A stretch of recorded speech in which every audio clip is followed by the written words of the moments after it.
The Harrow sisters, Mercy, age 52, Valinda, age 49, and Sarah, age 45, were known throughout the Tennessee Hill Country as healers and exorcists. They treated fevers with poultices, delivered babies in remote cabins, and performed rituals to cleanse homes of spiritual corruption. But by 1898, they had become something else entirely. The compound they inherited sat on 80 acres of isolated land, surrounded by dense forest and accessible only by a single road that washed out every spring. Their reputation had been built by their grandmother, a woman locals called Mother Harrow, who'd practiced folk healing since before the Civil War. When she died in 1885, she left the sisters more than property. She left them a legacy of spiritual authority that in those mountains was more powerful than law. What Mother Harrow hadn't left them was the restraint that had kept her practice from crossing certain lines. The sisters' paternal grandfather, Josiah Harrow Sr., he had been a circuit preacher in the 1840s, one of those wandering theologians who carried the gospel into communities too remote for churches. But Josiah's gospel was peculiar. He preached that demonic possession wasn't metaphorical. It was literal, biological, residing in the blood and organs of the afflicted. In journals later recovered from the compound, Josiah Sr. had written, "The demons enter through acts of sin, particularly sexual sin, and take residence in the organs of generation. To cure the possessed, one must remove the temple of the demon's habitation." He never acted on these beliefs, but he wrote about them obsessively, filling 17 notebooks with diagrams of the human body, passages from Leviticus, and detailed plans for what he called surgical exorcism. His son, Josiah Harrow Jr., the sisters' father, found those notebooks in 1862. Josiah Jr. had returned from the Civil War changed. He'd served as a field surgeon for the Confederate Army, which meant he'd spent 4 years cutting into men without anesthesia, watching them scream and die, becoming desensitized to human suffering in the way only prolonged exposure to mass violence can achieve. When he discovered his father's journals, he didn't see madness. He saw a blueprint. In 1867, Josiah Jr. married a woman named Constance Derry, who bore him 3 daughters over 6 years. Constance was devoutly religious but conventional in her faith. She believed in prayer, community, and the church as mediator between God and humanity. This put her in direct conflict with Josiah's increasingly radical theology. Neighbors later testified that Josiah Jr. began performing private rituals in the family barn in the 1870s. No one knew the specifics, but livestock began dying in unusual numbers, and the sisters, then children, were forbidden from playing near the barn after dark. When Constance confronted him in 1879, demanding he stop, Josiah's response was recorded in a letter she wrote to her sister. "He told me the work was divine, and that my doubts proved I was spiritually unclean." 3 months later, Constance died of what the local doctor called sudden fever. No autopsy was performed. With Constance gone, Josiah's control over his daughters became absolute. Mercy, the eldest, was 18 when her mother died. Valinda was 15. Sarah was 11. Josiah trained them in what he called spiritual medicine. This included herbal remedies, midwifery, and bone setting, practical skills that earned them community trust. But it also included his father's theology of surgical exorcism, now refined through Josiah's own wartime surgical experience. When Josiah died in 1883, gored by a bull in an accident witnesses described as almost like the animal knew what it was doing, the sisters were left alone with a compound, a reputation, and a theology that had been hammered into them since childhood. They believed they were the only people capable of performing the work their father and grandfather had envisioned. They believed demonic possession was real, biological, and curable through physical intervention.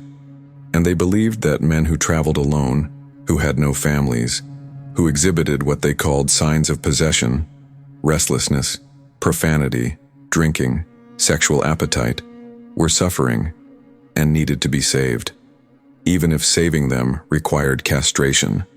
The compound's isolation was almost absolute.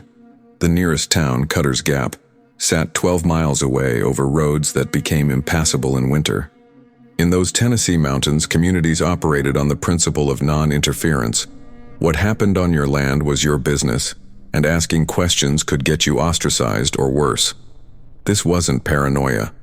The Civil War had taught mountain communities that authorities couldn't be trusted, that neighbors who talked to outsiders often disappeared, and that survival meant keeping your head down and your mouth shut. The sisters had also inherited Mother Harrow's reputation as healers, which gave them a kind of spiritual authority that transcended law. When people in Cutter's Gap had fevers, broken bones, or difficult births, they called on the Harrow sisters. That trust became a shield. And in a culture where faith and isolation were two sides of the same coin, the sisters' claim that they were performing God's healing work wasn't questioned. It was simply accepted as the price of living beyond civilization's reach.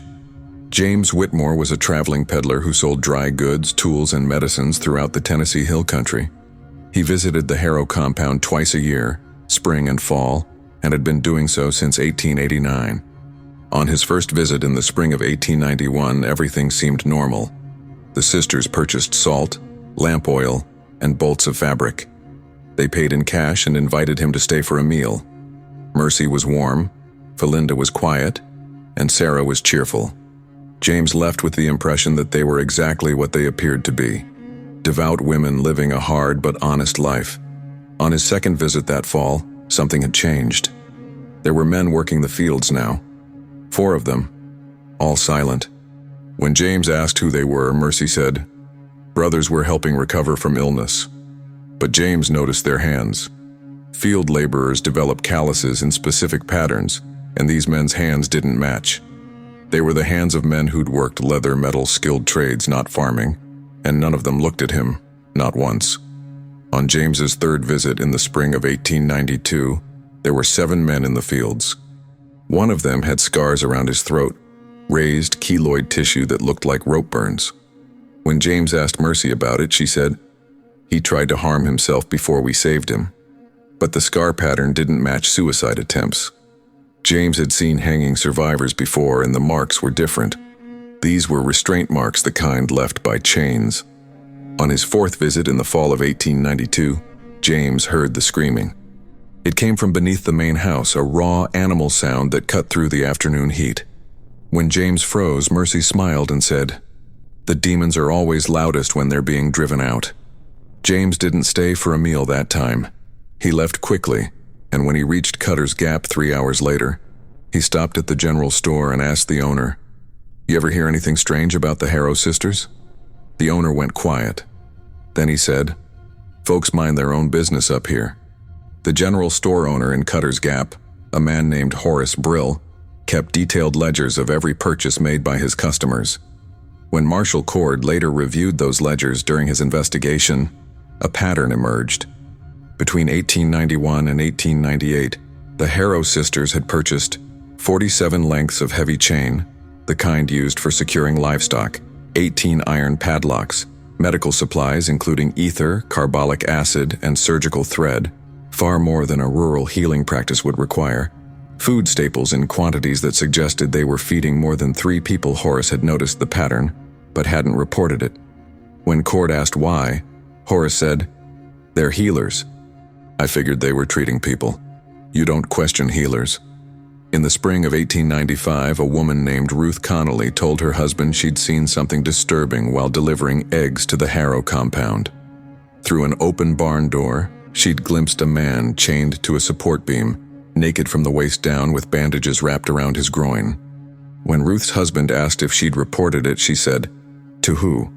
The sheriff's 30 miles away and doesn't come up here unless someone's dead. And even if he did, the Harrows would just say the man was a patient. Who's going to argue with healers?" This logic or paralysis was repeated throughout the community. People saw things, heard things, suspected things, but never acted. The post-Civil War mountain culture had created a system where silence was survival, and speaking up was seen as dangerous, foolish, or both. Not every man who visited the Harrow compound stayed. In 1894, a trapper named Samuel Garrett stopped at the compound asking for water. The sisters invited him to stay for supper. Samuel later told a friend, "Something about the way Mercy looked at me, like she was measuring me for something, made my skin crawl." I thanked them for the water and left before sunset. Another trapper, Isaac Drummond, visited in 1896 and accepted the sister's offer to stay the night. He woke at 3 a.m. to the sound of chains rattling beneath the floorboards. He left immediately, without explanation, and told people in Cutter's Gap, "That place isn't right. There's something wrong in the ground there." But neither Samuel nor Isaac reported their suspicions to authorities. When asked why years later, Isaac said, "I didn't know what I'd heard. And even if I did, who listens to a trapper?" Robert Finch was 38 years old in the winter of 1893 when he walked into the Harrow compound asking for work. He was a widower. His wife Anna had died of consumption 2 years earlier, leaving him with 2 young daughters, Emily and Clara. The girls were staying with Anna's sister in Knoxville while Robert worked the mountain trade routes, sending money back whenever he could. Robert was a leather worker by trade, skilled at making saddles and harnesses, but the Depression of 1893 had collapsed demand for luxury goods. Desperate for any income, he'd taken to traveling the mountains, offering his services to remote communities. When he arrived at the Harrow compound in December 1893, Mercy offered him food, shelter, and the promise of work, repairing their equipment in exchange for room and board through the winter. Robert accepted. He sent one letter to his sister-in-law in January 1894. "I found a place to stay through the cold months. The sisters here are kind. I'll send money in the spring." He never sent another letter. When Robert's sister-in-law finally filed a missing person report in the spring of 1895, more than a year after his last correspondence, the county sheriff noted it in his ledger and did nothing. Men vanished in the mountains all the time. Winter took them. Accidents took them. Robert Finch was just another name in a long list of men who'd gone into the wilderness and never come out. Samuel Morrison was 46, a veteran trapper who'd spent 25 winters in the Tennessee mountains and knew every pass, hollow, and danger between Knoxville and the Virginia border.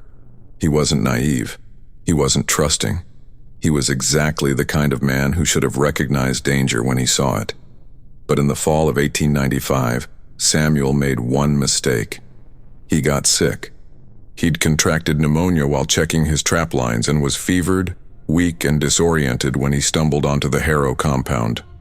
The sisters took him in, treated his fever with herbs and poultices, and nursed him back to health over 3 weeks. Samuel later told another trapper, "I owe them my life. If they hadn't taken me in, I'd have died out there." When he returned to the compound in the spring of 1896 to thank them properly and offer payment for their care, Mercy invited him to stay for supper. The tea she served him that night was bitter, but Samuel drank it out of politeness. He woke in chains. Daniel Cotter was 22 years old and running from something, though what exactly no one ever learned. He'd grown up in Virginia, left home at 19, and drifted through the Appalachian Mountains taking odd jobs and avoiding questions about his past. People who met him described him as haunted, with the kind of nervous energy that suggested trauma or guilt. In the summer of 1897, Daniel arrived at the Harrow compound asking if they needed help with the harvest. Sarah, the youngest sister, took an immediate liking to him, or what she perceived as his spiritual need. That night, over supper, Mercy asked Daniel if he'd ever felt possessed by urges he couldn't control. Daniel, interpreting this as spiritual counsel, admitted he struggled with what he called sinful thoughts. Mercy smiled. "We can help you with that." Daniel was never seen outside the compound again. The sisters didn't choose their victims randomly. Analysis of the men they captured reveals a clear pattern. Isolation. All were traveling alone with no immediate family nearby. Economic desperation. All were seeking work, shelter, or assistance during financial hardship. Perceived spiritual need. All exhibited behaviors the sisters interpreted as signs of demonic possession, drinking, profanity, sexual appetite, or simply being unmarried. The 1890s economic depression had created a population of itinerant men moving through the Yarrow mountains looking for work. These men were invisible to the systems that might have protected them. They had no permanent addresses, no regular employment, no one checking on them. In a culture where masculinity was tied to self-sufficiency, these men were also ashamed of their circumstances, which made them less likely to maintain contact with family or report their locations. When they vanished, their families assumed they'd simply moved on, chasing opportunities further west. The sisters exploited this vulnerability with calculated precision. When a man disappeared in the Tennessee mountains in the 1890s, his family faced a brutal calculus. Searching meant traveling hundreds of miles through dangerous terrain, spending money they didn't have, and confronting the possibility that he was dead. Most families waited. They waited for letters that never came. They waited for news from other travelers. They waited until waiting became its own form of grief. By the time families filed missing person reports, often a year or more after last contact, the trail was cold, the sheriff's jurisdiction was unclear, and the prevailing attitude was that mountain men disappeared all the time. It wasn't sinister. It was just the way things were. This systemic indifference created a perfect environment for the sisters to operate undetected. We know about Robert Finch because his sister-in-law, Margaret, never stopped searching. She filed reports with 3 different counties, wrote letters to territorial authorities, and eventually traveled to Tennessee herself in 1898, asking questions in every town and hollow until someone finally mentioned the Harrow sisters. We know about Samuel Morrison because another trapper, a man named Eli Stokes, found Samuel's hunting knife in the woods near the Harrow compound in 1897. The knife had Samuel's initials carved into the handle, and Eli knew Samuel would never abandon such a valuable tool. When Eli asked around about Samuel's whereabouts and learned he'd last been seen near the Harrow place, Eli's suspicions began to form, but even then he didn't report them immediately. We know about Daniel Cotter because he'd sent one letter to his mother in Virginia before arriving at the compound, mentioning he'd found a place where people understand spiritual struggle. His mother kept that letter and showed it to authorities during the investigation. In total, 19 men were eventually identified as victims of the Harrow sisters. But investigators believed the true number was higher. There were men who'd passed through those mountains with no family, no letters, no one to remember they'd ever existed. U.S. Marshal Elijah Cord was 47 years old in 1898. A career lawman who'd spent 2 decades working the frontier territories where the line between civilization and wilderness was measured in miles, not laws. He'd been assigned to the Tennessee Mountain District in 1896, which meant he was responsible for law enforcement across 3 counties with no telegraph lines, minimal roads, and a population that viewed federal authorities with suspicion. When Margaret Finch's missing person report crossed his desk, along with corroborating reports about Samuel Morrison and 3 other men, Cord recognized something most sheriffs had missed. The same name appeared in every disappearance: the Harrow sisters. Cord arrived at the compound on August 14, 1898, presenting himself as a federal marshal investigating reports of missing persons. The sisters were polite, cooperative, and entirely composed. They invited him in for tea. They answered his questions with patience. But Cord was trained to observe details others missed. The heavy chains on the cellar door, the fresh boards around the door frame, suggesting recent reinforcement, the smell of carbolic acid, and something else, something biological and wrong, rising from below, and the men in the fields. 19 of them, all silent, all moving with the mechanical precision of people who'd been broken. Cord documented everything in his field notebook. Cellar door reinforced with iron bands and padlocked. Sisters claim it's for storing medical supplies. Men in fields do not speak. When questioned, subjects avert eyes and remain silent.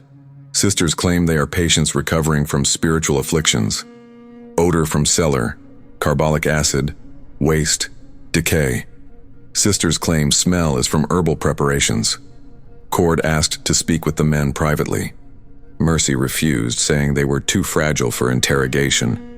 When Cord insisted it was his federal authority to interview potential witnesses, Mercy's demeanor shifted, just slightly, but enough for Cord to recognize the threat beneath her politeness. "Marshal," she said, "these men are under our spiritual care. Interfering with God's healing work is a serious matter. I trust you wouldn't want to disrupt something divine." Cord left the compound that evening with suspicion but no proof. Tennessee law required probable cause to search private property, and the place smells wrong wasn't sufficient grounds for a warrant. But Cord had learned one critical skill in 20 years of law enforcement: patience. Over the next 3 months, Cord built his case methodically. He interviewed James Whitmore, who testified to the escalating strangeness of his visits to the compound. He reviewed Horace Brill's store ledgers, documenting the sisters' unusual purchases. He tracked down Samuel Garrett and Isaac Drummond, the trappers who'd left the compound quickly, and recorded their testimonies. He corresponded with families of missing men, gathering descriptions, last known locations, and timelines. But the bureaucratic machinery moved slowly. Cord's requests for warrants were denied twice. The district judge ruled that hearsay and unusual purchases do not constitute probable cause.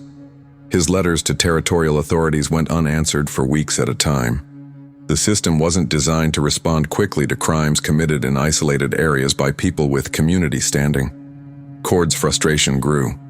He knew men were suffering in that compound, and he was powerless to act without legal authority.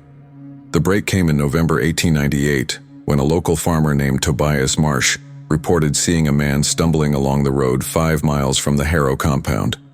The man was emaciated, barefoot, wearing only a torn shirt and trousers. When Tobias approached him, the man collapsed. Tobias loaded him into his wagon and drove him straight to the doctor in Cutter's Gap. The doctor examined the man and immediately sent for Marshal Cord. The man's name was Thomas Weaver. He was 33 years old, a former blacksmith from North Carolina who'd been missing since the spring of 1897. He'd lost 40 pounds. His body was covered in scars, rope burns on his wrists and ankles, whip marks on his back, and something else that made the doctor's hands shake when he wrote his report. Thomas had been castrated. When Cord asked him who'd done this, Thomas began to weep. "The sisters," he said. "They said they were curing my demons." Thomas Weaver's testimony was delivered in fragments over 3 days. His trauma was so profound that he could only speak for a few minutes at a time before breaking down. He told Cord about the cellar, about the chains, about the ritual Mercy performed while Felinda and Sarah held him down, about the weeks of recovery in darkness, the infections, the fever that nearly killed him. He told Cord about the other men, Robert Finch, Samuel Morrison, Daniel Cotter, and 16 others whose names he'd learned by listening to them scream through the walls. He told Cord how he'd escaped. Felinda had forgotten to fully secure his ankle chain one morning, and Thomas had spent 3 hours working it loose while the sisters were in the fields. He'd crawled through a drainage grate, into the woods, and ran until his body gave out. Thomas's physical condition provided the probable cause Cord needed. The district judge issued a warrant for the arrest of the Harrow sisters and authorization to search the compound. Thomas provided specific details that could be verified. The cellar was divided into individual cells using wood partitions. Each cell contained a chain anchored to the floor and a bucket for waste. Mercy kept a journal where she recorded each man's spiritual progress. The sisters fed the men once per day, gruel made from cornmeal and water. Men who resisted were beaten, starved, or subjected to what Mercy called additional purification, further mutilation. Thomas also described the sisters' theology in chilling detail. They believed demonic possession entered the body through sexual sin and resided in the male genitalia. Castration, in their belief system, wasn't mutilation. It was surgery, the physical removal of the demon's dwelling place. After castration, the men were kept as purified souls who could now serve God's work without the corruption of lust. This wasn't random violence. It was systematic, ideological, performed with the conviction that they were saving souls. Initially, some officials questioned Thomas's mental state. The district attorney argued that a man who'd suffered such trauma might be delusional, that his testimony alone wasn't sufficient. But the physical evidence was irrefutable. Thomas's injuries were real, documented by a physician. And when Cord cross-referenced Thomas's description of the other captives with the missing person reports, the names matched perfectly. The final detail that overcame skepticism was Thomas's description of Mercy's journal. He told Cord exactly where it was kept, in a wooden box beneath Mercy's bed, and described specific entries he'd overheard her reading aloud during the rituals. That level of detail couldn't be fabricated. Cord assembled a team of 8 men, 4 deputies and 4 armed volunteers, and departed for the Harrow compound on November 29, 1898. He didn't send advance warning. He didn't request the sisters come to town voluntarily. He knew that surprise was his only advantage. If the sisters learned the law was coming, they'd have time to destroy evidence, coerce the captives into silence, or flee. The team rode through the night, arriving at the compound at dawn. Marshal Cord knocked on the door of the main house at 6:15 a.m. on November 30th, 1898. Mercy answered, still in her nightgown, and her expression when she saw the marshal's team was not surprise. It was disappointment, like a teacher catching a student cheating. "Marshal," she said, "this is a disruption of holy work." Cord presented the warrant. Mercy didn't resist. She stepped aside and said, "You're making a grave mistake." The deputies moved through the house quickly, securing Felinda and Sarah, who offered no resistance. Then Cord descended into the cellar. The smell hit him first: human waste, infection, decay. The darkness was absolute until his deputy opened the shutters, and sunlight revealed a scene that would haunt Cord for the rest of his life. 18 men were chained in individual cells. They were emaciated, filthy, covered in sores and scars. Some were conscious, staring at the deputies with expressions of disbelief. Others were unresponsive, their minds broken by months or years of captivity. One man, later identified as Robert Finch, was weeping uncontrollably, saying over and over, "My daughters, my daughters." As the deputies worked to free the captives, Cord confronted Mercy. "These men are victims," he said. "What you've done is torture." Mercy's response was calm, almost serene. "They were possessed. We saved them. The demons are gone now. You can see it in their faces. They're purified."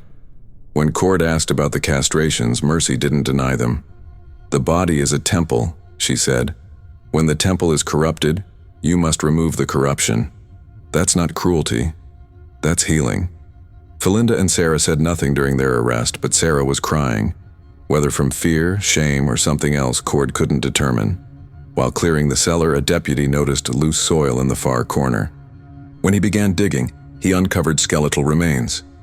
Over the following days, investigators excavated the area and found the remains of at least 7 men buried beneath the cellar floor. Some showed signs of malnutrition and untreated injuries.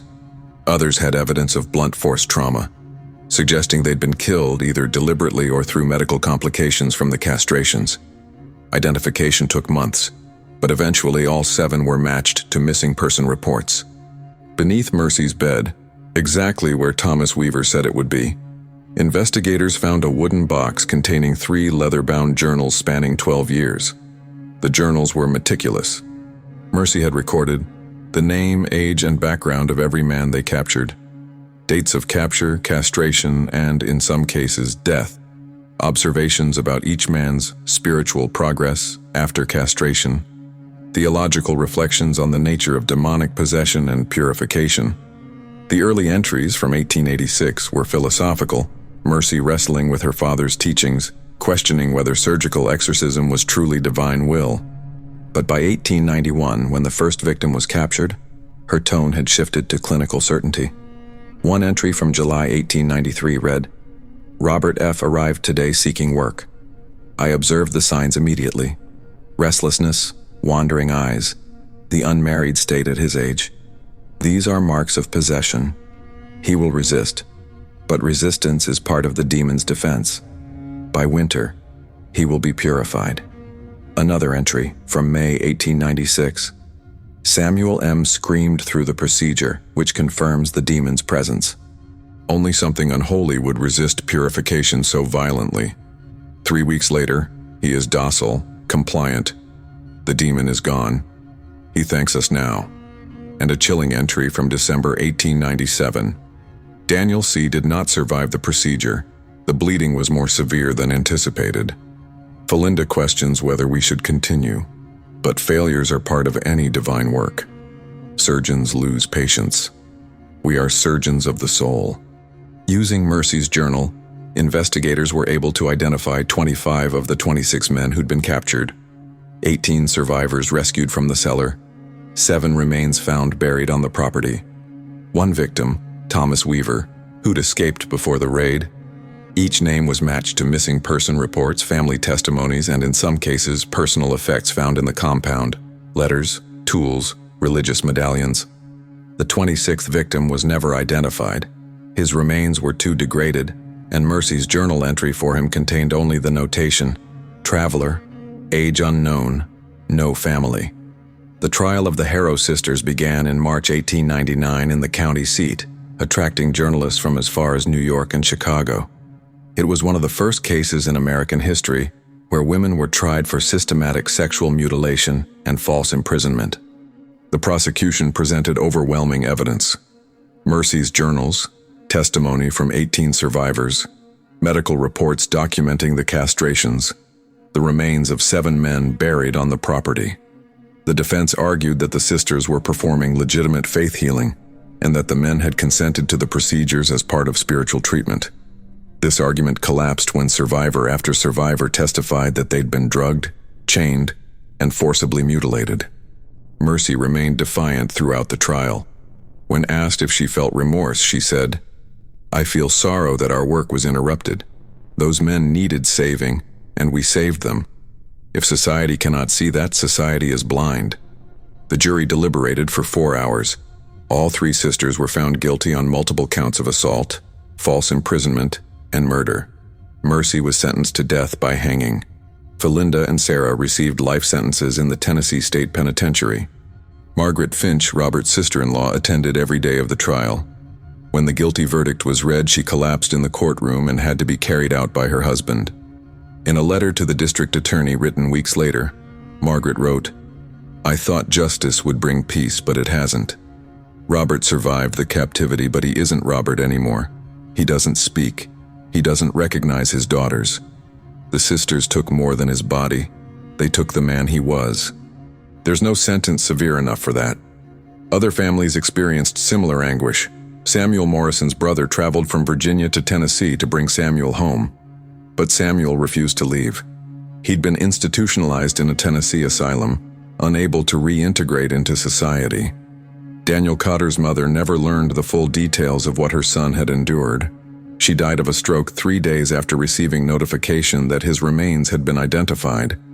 Mercy Harrow was hanged on July 14, 1899, in the courtyard of the county jail. 200 people attended, including several survivors and family members of victims. According to newspaper accounts, Mercy showed no fear as she climbed the scaffold.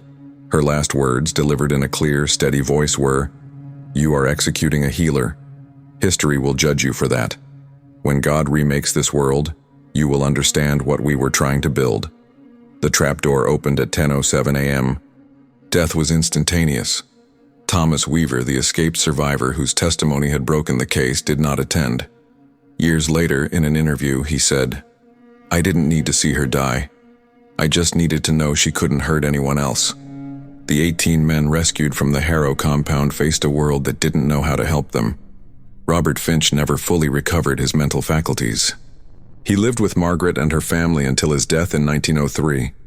Unable to work, unable to care for himself. His daughters grew up knowing their father only as a broken man in a rocking chair, who sometimes wept without explanation. Samuel Morrison was institutionalized for 7 years before being released to his brother's care in 1906. He lived until 1924, but friends said he never slept in a closed room again. He insisted on sleeping outside, under the stars, where he could see the horizon. Thomas Weaver moved to California and worked as a stable hand. He never married, never had children. In 1920, he was found dead in his room from an overdose of laudanum. The coroner ruled it a suicide, though Thomas's employer insisted he'd never shown signs of depression. A few survivors managed to rebuild their lives. A man named Jacob Reese became a carpenter, married, and raised 3 children. But in letters to his brother, Jacob wrote, "I carry those chains with me every day. They're just invisible now." The survivors who reintegrated successfully did so by never speaking about their captivity. Silence, for them, was survival. The Harrow sisters case became a landmark in American criminal psychology and law enforcement. It was one of the first cases to document systematic false imprisonment and sexual mutilation, motivated by religious delusion. The case was cited in early textbooks on criminal psychology as an example of folie à famille, shared delusion among family members that metastasizes into violence. Mercy's journals became primary source material for understanding how ideology can override empathy and transform cruelty into perceived virtue. The case also exposed the systemic failures that had allowed the sisters to operate undetected for nearly a decade. The isolation of rural communities, the lack of law enforcement infrastructure, the cultural tendency toward non-interference, and the unquestioned authority granted to faith healers. In response, Tennessee established additional marshal positions in rural districts and created the state's first system for tracking missing persons across county lines. It wasn't enough to prevent all future crimes, but it was a recognition that isolation could no longer be an excuse for inaction. The compound itself was burned to the ground in 1900 by order of the county court. The land was sold at auction, and the new owner built a church on the site, a deliberate act of reclamation transforming a place of horror into a place of genuine healing. But the memory of the Harrow sisters persisted. In the Tennessee mountains, their name became a cautionary tale told to children. Mind who you trust even if they claim to serve God, because the devil's best disguise is righteousness.